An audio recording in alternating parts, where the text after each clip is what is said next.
All right, 3, 2, 1.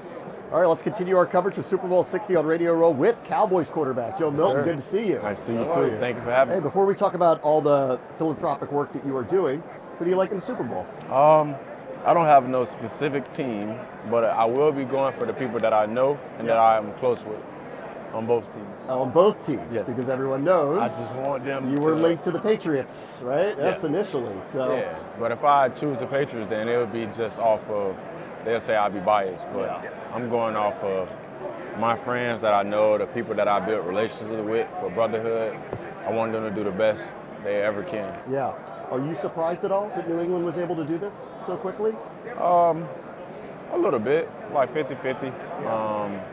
It was kind of more of like anybody's bound to go to the Super Bowl any given year. So it's like it's about who's finishing strong. They went on a 9-game winning streak in a way, so they made it happen. Yeah. You guys, the Cowboys, let me ask you just a couple quick questions about them. Middle of the season, you guys got really red hot. Yes. What really kind of turned the corner for the Dallas Cowboys this year? I'll say that we went back to having fun. In the beginning, it was more like we were just trying to be where we was told to be, and trying to do things that were 1,000% right instead of just 100%, if you understand what I'm saying. So it was more of that, just in the middle when it was hot and we finished strong, it was just more of like just rolling. Yeah. Like just let it happen, let the game come to us, and go out there and make the plays, get the ball to our best players. Yeah. Finish the sentence for me. CeeDee Lamb and George Pickens are The best receivers in the NFL. best duo. Yeah. Yeah. What makes them so special? What makes them so special? Jeez, it's a lot. We can talk about this for the whole interview if you wanted to. What makes them special? So they both have two different games, right? CD is a true route runner. GP is it's hard to say because if I say CD a true route runner and GP is a true gamer, then you can go vice versa. Yeah. So they both have similar but different games. They both are electric. I feel like if you get the ball in their hands, whether it be a 15-yard catch or a 3-yard catch, like there's a possibility that they might score. Yep. So both of them just a dynamic duo for sure. Let's talk about some of the work you're doing. You are passionate about supporting single mothers and their kids. Absolutely. Because I was a kid and my mom was single, so I know what it's like. I know the thoughts that's going through kids' heads, especially if they got sons that's playing football. I know the thoughts going through their head. You want to take care of mama. Like I know that. I understand that. Like that's your dream. That's your goal. But you got to think about yourself too as well. And that's where I got myself caught up. Like it didn't hinder me from doing anything, but once you start playing for yourself and start working hard for yourself, everything else is going to be easier, right? So just trying to create a platform where they have this green circle to contact me, talk to me. I'm able to go down there, have camps, whether if it's football. My best friend made books, Hendon Hooker, so he made a sports book and it's spiritual as well. So therefore, we can go down there and read to them. We can go down there and pass our books. Whatever it may be, we're just willing to help them overcome whatever it may be. If it's Christmas time, Thanksgiving time, school time, or if it's just one of those months where it's just not happening for you or you're not getting it done, like that's what we're here for. Yeah. What did you need as a kid that you are trying to help fill a void for other kids now? A lot, man. There were times where I didn't eat at night. There were times where I couldn't.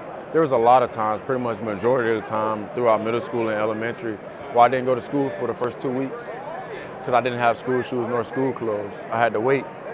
So I think that was like one of the biggest like problems because it was just difficult to see your school bus pulling up into your neighborhood or your apartment complex and you're not even on the school bus. People don't even know that you're enrolled in school. So that was very difficult to go through and to see. Like, you didn't feel like a kid, you didn't feel like you was wanted. So it's a terrible feeling. Yeah. So these are big problems that need to be solved. What are the little things that you are trying to do to try to help solve some of those problems? Yeah, the little things are like helping out your circle, keeping your circle good, right?